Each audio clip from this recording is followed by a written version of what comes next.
What would you do if you discovered your fiancé had a secret journal rating women by how much money he could extract from them? And what if you found out you were his biggest investment worth over $140,000? Well, I decided to throw him the graduation party of his dreams, and then I made sure it became his worst nightmare. This is the story of how a broke medical student tried to humiliate a billionaire's daughter and why that was the biggest mistake of his life. Picture this. A grand ballroom filled with the future elite of medicine, crystal chandeliers casting warm light over designer gowns and tailored suits. Everyone celebrating, champagne glasses raised high, success stories being shared. And then there's me, standing in the middle of it all, holding a modest engagement ring between my fingers.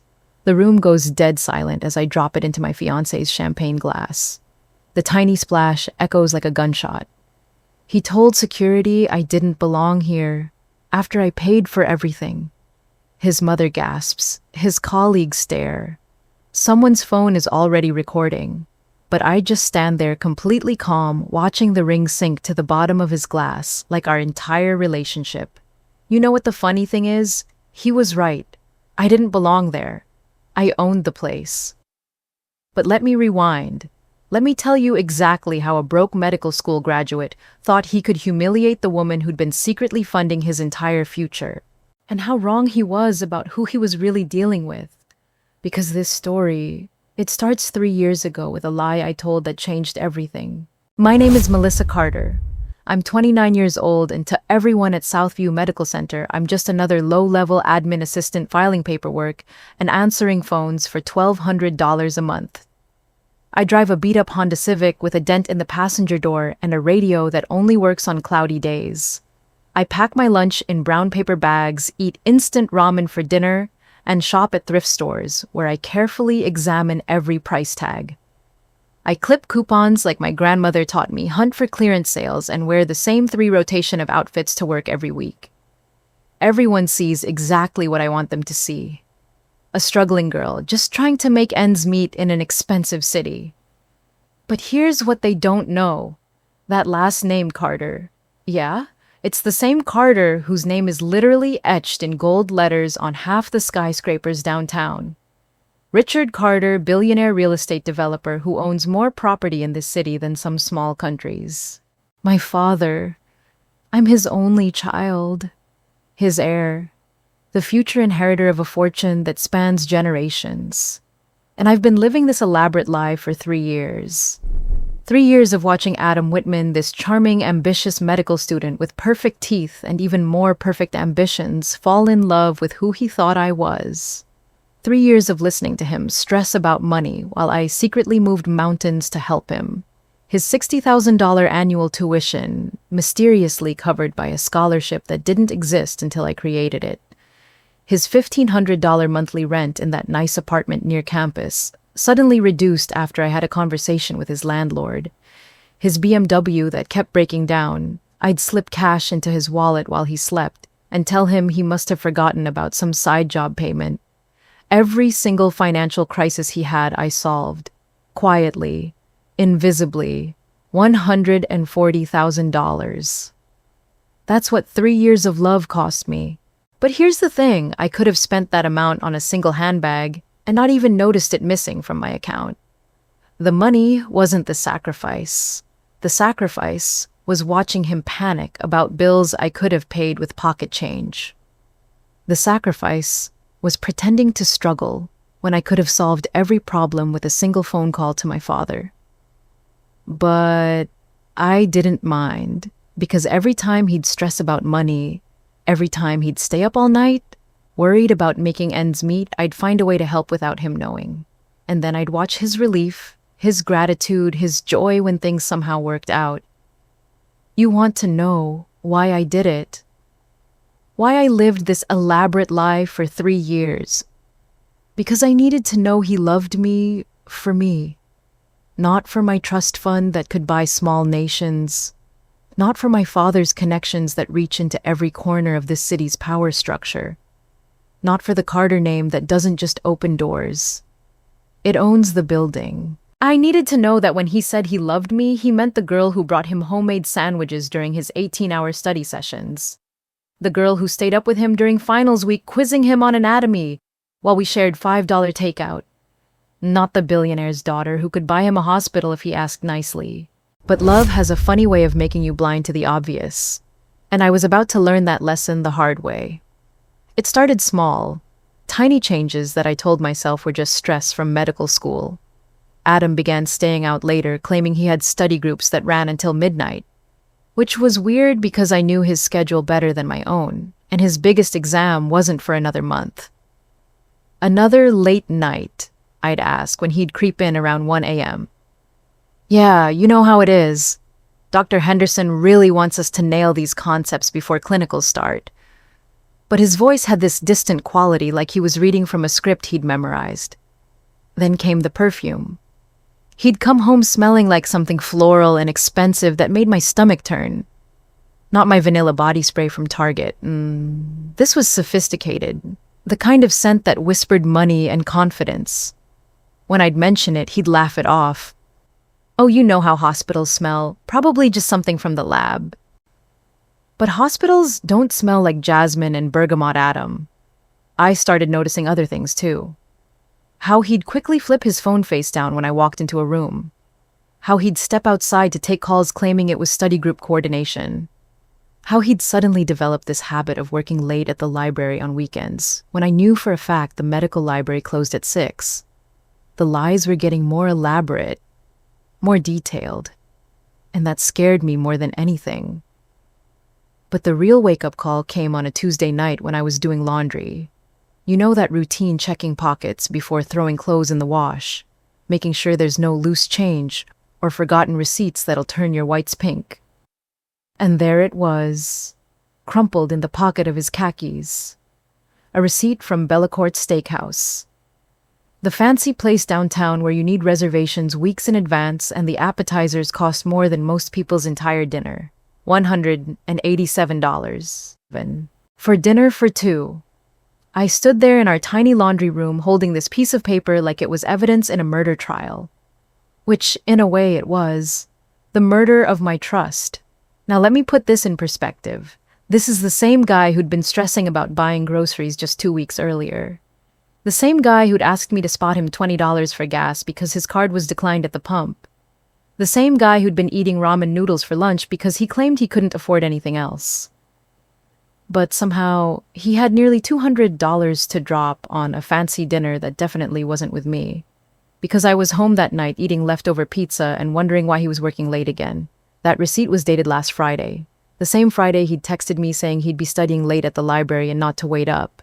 That's when I started really paying attention. And once you start looking, you can't unsee things. The new cologne that smelled like it cost more than my monthly grocery budget. A sleek silver watch that had mysteriously replaced his cheap digital one from college. Designer shoes that I recognized because I'd window shopped them myself once, knowing I'd never spend $300 on footwear, even though I could afford to. But here's what really got me. He was still playing the broke student card with me. Still sighing about money, still letting me pay for our dates because he was saving for medical equipment. Funny how broke people always find money for what matters to them. Right? I tried to rationalize it. Maybe he'd gotten a bonus from that research position he'd mentioned once. Maybe his parents had surprised him with money for good grades. Maybe there was some perfectly innocent explanation that didn't involve what my gut was screaming at me. But deep down, I already knew. You know that feeling when your intuition is absolutely screaming at you, but your heart is desperately begging you to ignore it. When every logical part of your brain is connecting dots while your emotions are frantically trying to erase them. That was me, every single day, watching the man I loved become a stranger right in front of my eyes. But suspicion is one thing. Cold, hard evidence is another. I wasn't snooping. Let me be clear about that. I was looking for his laptop charger because mine had died and he'd said I could borrow his. That's when I saw his gym bag sitting open on the bedroom floor. And there they were, nestled in a small velvet box between his workout clothes and protein powder. Diamond earrings. Real diamonds, the kind that catch light and throw it back in tiny rainbows. My heart stopped. For a split second, I thought maybe, just maybe, they were for me. An early birthday gift. a surprise, some romantic gesture he was planning. But then reality hit.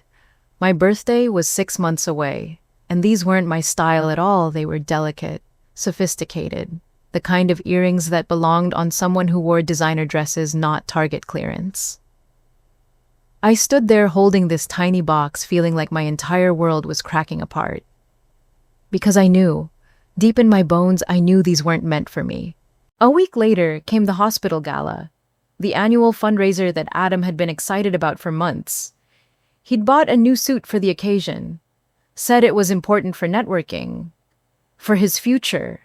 I'd found a dress at a consignment shop. Nothing fancy, but it made me feel pretty. I thought maybe this would be our night, a chance to reconnect, to remember why we fell in love. But the moment we walked into that ballroom, something changed. Adam's entire demeanor shifted. He became distant, professional, like I was a colleague instead of the woman he was supposed to marry. That's when he introduced me to Dr. Richardson and his wife. This is Melissa. She's my roommate. Roommate, not fiancé, not girlfriend.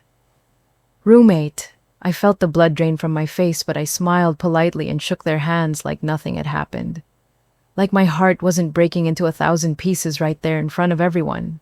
But it got worse. Throughout the entire evening, Adam kept glancing at the entrance, checking his phone, texting someone with quick, nervous fingers. I managed to catch a glimpse once when he thought I wasn't looking. The contact name was just one letter. V. Every few minutes, his phone would buzz. He'd read the message, type back quickly, then scan the room like he was looking for someone. Or waiting for someone. Everything okay? I asked during cocktail hour. Yeah, just some guys from my study group might show up later. But his eyes never met mine when he said it. That's when I knew, with absolute devastating certainty, there was someone else. Someone he was expecting. Someone important enough to make him nervous at his own networking event. Someone whose name started with V. You know what they say about patterns? Once is an accident. Twice is a coincidence. 3 times is a system. I needed to know if I was the only one. If Adam had a history of this. Or if I was just paranoid and heartbroken and seeing things that weren't there. So I did what any woman in 2024 would do. I went full detective mode on social media. That's how I found Claire Nguyen. She'd liked a few of Adam's old photos from 2 years ago, back when he was still in his pre-med phase. The comments were friendly. Too friendly. With little heart emojis that made my stomach clench.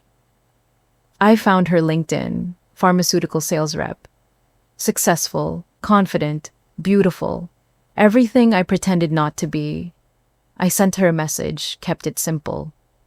Hi Claire, I'm Adam Whitman's fiancé. I was wondering if we could talk. She called me within an hour. Oh honey, she said, and I could hear the sympathy in her voice immediately. What did he do to you? Turns out Adam had dated Claire for 8 months during his pre-med years. She'd been completely smitten, called him her future doctor boyfriend to all her friends, talked about their wedding, their future, the life they'd build together, and just like me, she'd helped him financially. A lot. I paid for his MCAT prep course, she told me. That was $3,000 right there. Then his application fees for medical schools, housing deposits. I even bought him a laptop for school because his old one was broken. The total $25,000. How did it end? I asked, though I was pretty sure I already knew. He ghosted me the week after he got his acceptance letter to medical school. Just stopped returning my calls. When I finally tracked him down, he said he needed to focus on his studies and couldn't handle a relationship. But here's the kicker. Claire introduced me to Erica Sullivan, an ER nurse who worked at the same hospital where Adam did his rotations. Erica's story was almost identical. Different timeline, same playbook. He was so charming, Erica explained during our 3-way phone call. Said he was struggling financially but didn't want to burden his family with asking for help. I thought I was being supportive. Erica had covered his rent for 4 months during his clinical rotations, bought him Scrub's medical equipment textbooks, even paid for his medical licensing exam fees, $17,000. Gone. And let me guess, I said. He broke up with you right after he secured his residency. 2 days after, she confirmed, said he was moving to a different city and long distance wouldn't work. But he never moved. He was still here, still at the same hospital where they'd met. As we compared notes, the pattern became crystal clear. Adam didn't just date women, he studied them, figured out their financial situations, identified who could help him reach the next level of his career. He was like an investment banker, Claire said bitterly. But instead of managing portfolios, he managed women. And the worst part, we all fit the same profile. Successful women with good jobs and generous hearts. Women who were independent enough to help but insecure enough to believe we were lucky to have him. That's when I realized something that made my blood run cold. If there was a pattern, if there was a system, then I wasn't just his girlfriend. I was his biggest investor. And investors eventually expect a return. After talking to Claire and Erica, I couldn't sleep. I kept thinking about patterns, about systems, about the calculated way Adam had approached each relationship. It felt too organized to be coincidental. So I decided to find proof. Adam was at the hospital for his overnight shift, which gave me hours to search our apartment. I'd noticed he kept one desk drawer locked. Always. In 3 years, I'd never seen it open. When I'd asked about it once, he'd laughed it off, said it was just boring financial documents. But boring financial documents don't need locks. It took me 20 minutes with a bobby pin to get it open. And what I found inside changed everything I thought I knew about the man I was planning to marry. A leather journal. Expensive. The kind you'd use for important business notes. And on the cover in Adam's neat handwriting, Strategic Development Timeline. I thought it was medical school stuff at first. Career planning, goal setting, normal, ambitious student things. I was so wrong. Inside were spreadsheets, actual printed spreadsheets organized with color-coded tabs. Each tab had a woman's name. Claire, Erica, Jessica, someone named Amanda I'd never heard of. And at the very front, highlighted in gold, was my tab. Under each name was information that made my skin crawl. Full names, birth dates, job titles, annual salaries, family backgrounds, even notes about our personalities. Under Claire's section, pharmaceutical rep, 68,000 annually. Father owns dental practice, generous personality, responds well to financial stress narratives, motivated by helping others succeed. Under Erica's section, ER nurse, 72,000 annually, recently divorced looking for purpose, excellent credit score, vulnerable to rescue complex scenarios. But my section was the most detailed. 2 full pages of analysis like I was a stock he was considering investing in. Melissa Carter, administrative assistant, claims $1,200 monthly income, but spending patterns suggest significantly higher resources. Extremely generous, possibly family money. Low self-esteem regarding relationships. Perfect long-term investment opportunity. And then at the bottom of my page in red ink, top-tier ROI, projected to fund until residency completion. Engagement strategy working perfectly. Estimated total extraction potential 200,000 plus. Extraction potential. Like I was an oil well, but the worst part was the final page. A summary sheet titled Career Funding Sources, with every woman listed like line items in a business plan. Phase 1, Claire Nguyen, 25,000 extracted. Mission accomplished. MCAT and med school applications funded. Phase 2, Erica Sullivan, 17,000 extracted. Mission accomplished. Clinical rotation expenses covered. Phase 3, Melissa Carter, 140,000 extracted to date. Current mission residency and post-grad expenses. Engagement ring purchased as retention strategy. Retention strategy. Our engagement wasn't a promise of forever. It was a business decision to keep his biggest investor happy. I sat there on our bedroom floor holding this journal, feeling like I was reading about someone else's life. Like this couldn't possibly be about me, about us, about the man who had held me during thunderstorms and brought me flowers just because. But there it was, in black and white, 3 years of my life reduced to profit margins and extraction rates, and at the very bottom of the page, a note that made my blood turn to ice. Next phase, identify post-residency funding source. Consider transitioning MC to backup role while cultivating higher net worth prospect. I was being replaced, systematically, strategically, like any other business asset that had outlived its usefulness. You know what's funny about discovering you've been played by a master manipulator? Your first instinct is to scream, to confront, to demand answers and apologies and explanations. But I didn't do any of that. Instead, I carefully put that journal back exactly where I found it, locked the drawer, went to the kitchen and made myself a cup of tea like my entire world hadn't just exploded. Because here's what Adam didn't know about me.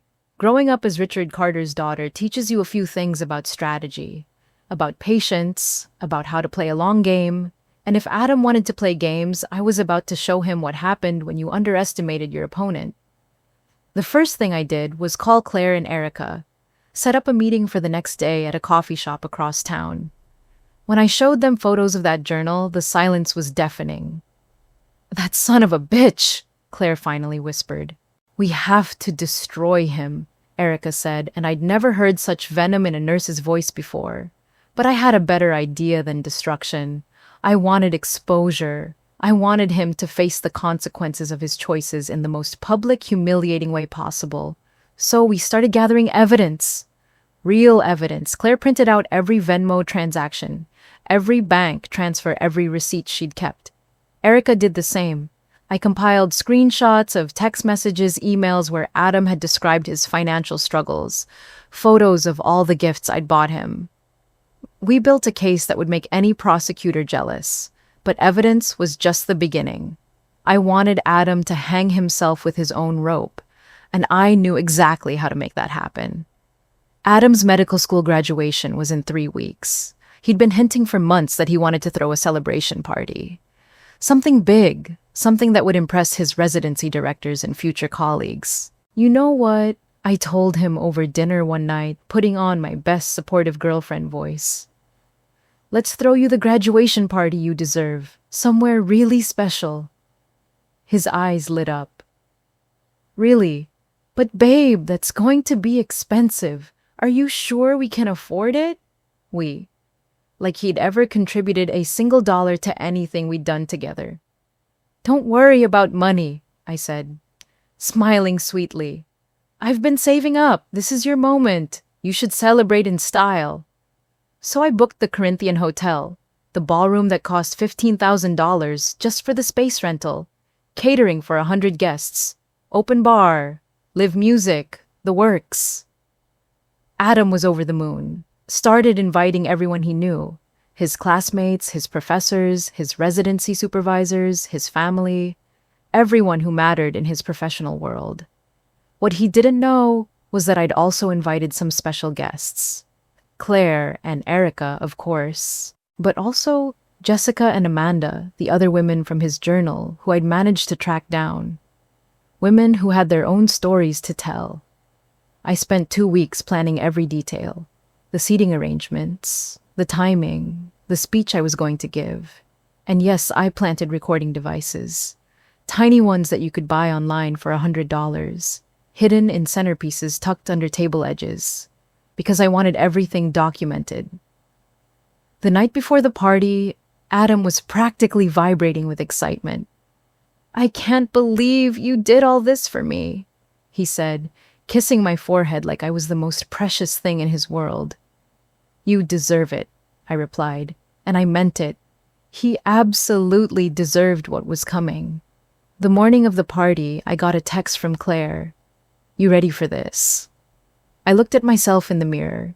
3 years of lies, $140,000, a fake engagement, a heart that had been systematically broken and manipulated. Yeah, I was ready. The Corinthian Hotel looked absolutely stunning that night. Crystal chandeliers casting warm light over ivory tablecloths, fresh orchids on every table, a string quartet playing softly in the corner, everything Adam had dreamed of. I arrived 20 minutes after the party started wearing the most expensive dress I owned. A black designer piece that had cost more than Adam's monthly rent, though he'd never know that. The moment I walked into that ballroom, I knew something was wrong. Adam was across the room laughing with a group of his residency supervisors. But the second he saw me, his entire body language changed. He looked nervous, guilty, and he didn't come over to greet me. For the next hour, I watched my fiancé work the room like a politician, shaking hands, making connections, charming everyone in sight. But every time I tried to approach him, he'd suddenly remember someone else he needed to talk to. His mother Evelyn was there too, elegant and cold as always. She'd never liked me, though she'd always been polite to my face. Tonight felt different. "Melissa, dear," she said, appearing beside me at the bar. "What a lovely party, though I have to say it must have been quite expensive for someone on your salary." There was something sharp in her voice, something knowing. "Adam deserves the best," I replied, keeping my voice steady. "Oh, he certainly does," she agreed, "which is why I'm so excited about his future prospects. There are so many opportunities ahead for the right kind of man with the right kind of connections." The way she emphasized right kind made my stomach turn. That's when I noticed her, a stunning brunette in a red dress standing near the dessert table. She was young, polished, and wearing jewelry that cost more than most people's cars. She kept glancing over at Adam with a familiarity that made my chest tight. I'd never seen her before in my life. I made my way toward the ladies' room, needing a moment to breathe, when I heard voices coming from the small alcove near the coat check. Adam's voice. And his mother's. I pressed myself against the wall, hidden by a large floral arrangement. "When are you going to handle the Melissa situation?" Evelyn was saying. "Soon, Mom. I just need to get through the residency transition first." "Adam, you can't keep stringing her along forever. Vanessa's not going to wait indefinitely, and her family's connections to the hospital board are too valuable to risk." Vanessa, the woman in the red dress. I know. But Melissa's been useful, more useful than you realize. She's funded most of my education without even knowing it. My blood turned to ice. "Well, that's all well and good, but she's a placeholder, Adam. A stepping stone. Vanessa's father sits on 3 hospital boards. Her family owns medical practices across the state. That's the kind of connection that builds careers. You're right. After I start my residency, I'll end things with Melissa. Vanessa and I can go public then." I felt like I was going to be sick. 3 years! 3 years of my life, and I was just a placeholder. But then Adam's voice got closer. He was walking back toward the main ballroom, and he was going to see me any second. I tried to step back, tried to blend into the crowd, but it was too late. Our eyes met. And in that instant, he knew. He knew I'd heard everything. His face went white, then red, then something I'd never seen before. Panic mixed with rage. Instead of coming to explain, instead of trying to smooth things over, Adam did something that shocked me to my core. He walked straight to the hotel security guard stationed near the entrance. I watched in disbelief as he pointed directly at me and said something to the guard. The security officer nodded and started walking in my direction. "Excuse me, miss," the guard said when he reached me. "I'm going to have to ask you to leave. There's been a complaint that you don't belong at this private event."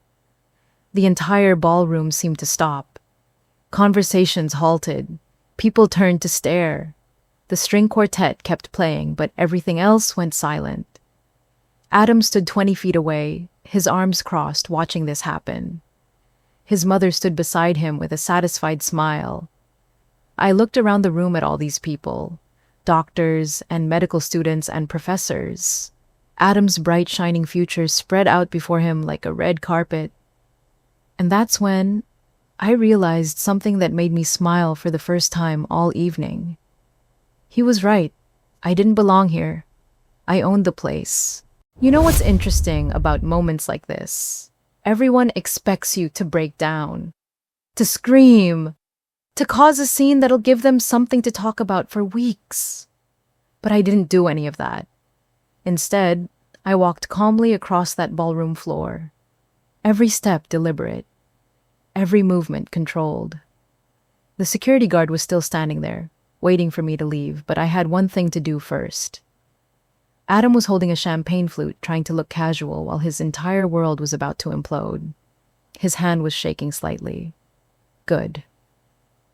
I reached into my purse and pulled out my engagement ring, the modest little diamond he'd bought with money I'd given him, though he'd never admitted that part. The room was so quiet, you could hear the crystal chandeliers tinkling in the air conditioning. I held the ring up so everyone could see it clearly. Then I dropped it into his champagne glass. The tiny splash echoed like a gunshot. "Congratulations, Dr. Whitman," I said, my voice carrying across the silent ballroom. "I hope your investments return well." Adam's face went white. His mother gasped. Someone in the back of the room whispered, "Oh my God!" But I wasn't done. I turned to address the entire room. All these important people. All these connections Adam had been so desperate to impress. "Thank you all for coming to celebrate Adam's graduation," I said, smiling graciously like I was hosting a dinner party. "I hope you've enjoyed the party.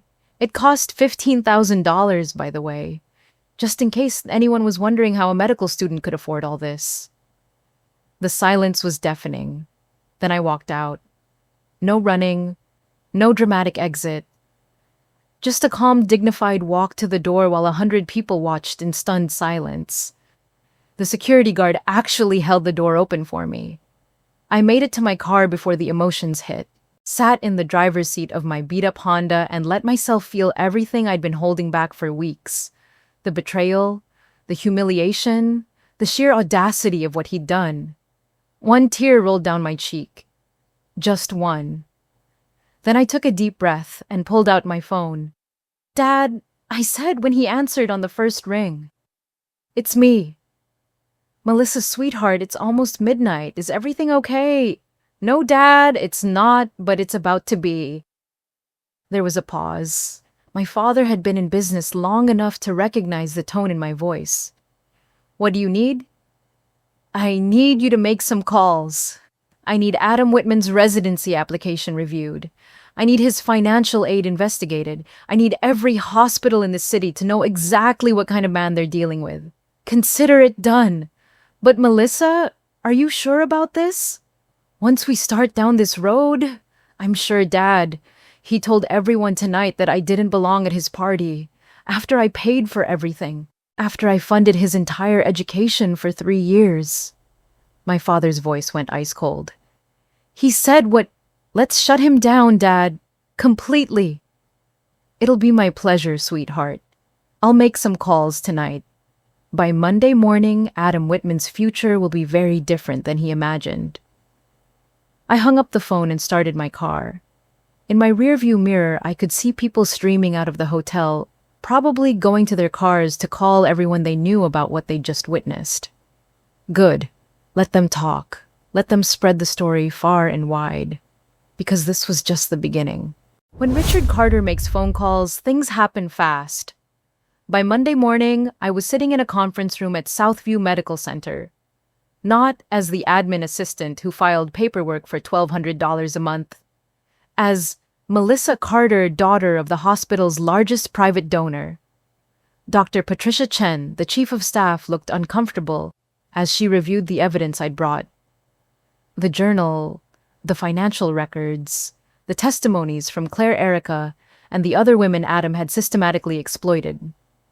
"This is quite disturbing, Miss Carter," she said, setting down the folder. "If these allegations are accurate, Mr. Whitman has violated numerous ethical standards." "They're not allegations," I replied calmly.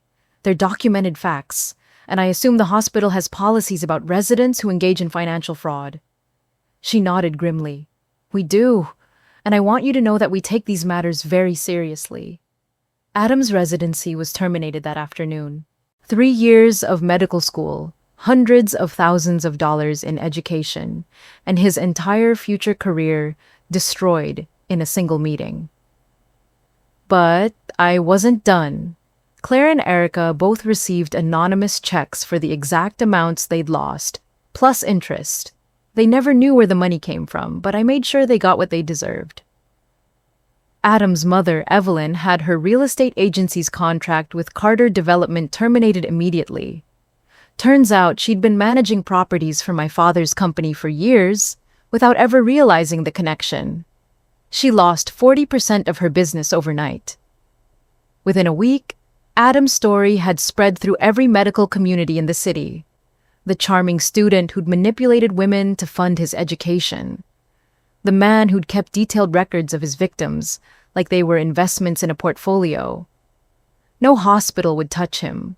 No residency program would consider his application. His medical career was over before it ever really began. But the real moment of vindication came 6 months later. I was at the annual medical center fundraising gala, the same event where Adam had once introduced me as his roommate. But this time, I wasn't hiding who I was. I wore a $15,000 designer gown. My hair was professionally styled. I had jewelry that cost more than most people's cars. And I walked into that ballroom as exactly who I'd always been.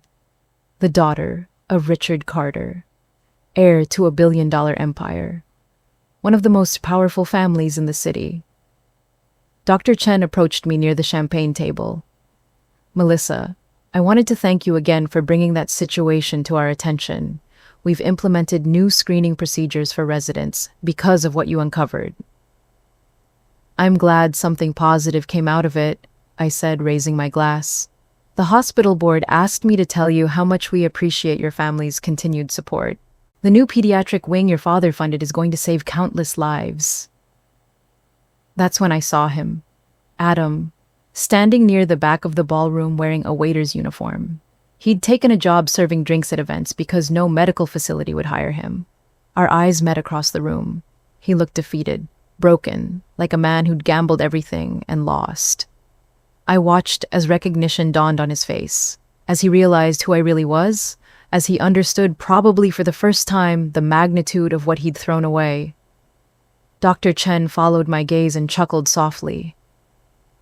"You know it's funny. At last year's gala, someone told me that girl didn't belong here. Said she was just some struggling admin who was out of her league." She raised her champagne glass toward me in a toast. "Turns out she didn't just belong here, she owns the place." I smiled and clinked my glass against hers, watching Adam fumble with his serving tray as the truth finally completely hit him. He'd spent 3 years extracting value from the richest woman he'd ever met, and he'd never even known it. Sometimes the best revenge isn't getting even. It's simply allowing people to see who you really are. And sometimes, just sometimes, it's watching them realize exactly how badly they miscalculated. So what do you think? Did Adam get what he deserved, or did I go too far? Have you ever discovered someone was using you for money? Let me know in the comments below. And if you enjoyed this story of justice served cold, hit that subscribe button for more revenge stories that'll make your jaw drop. Trust me, you won't want to miss what's coming next.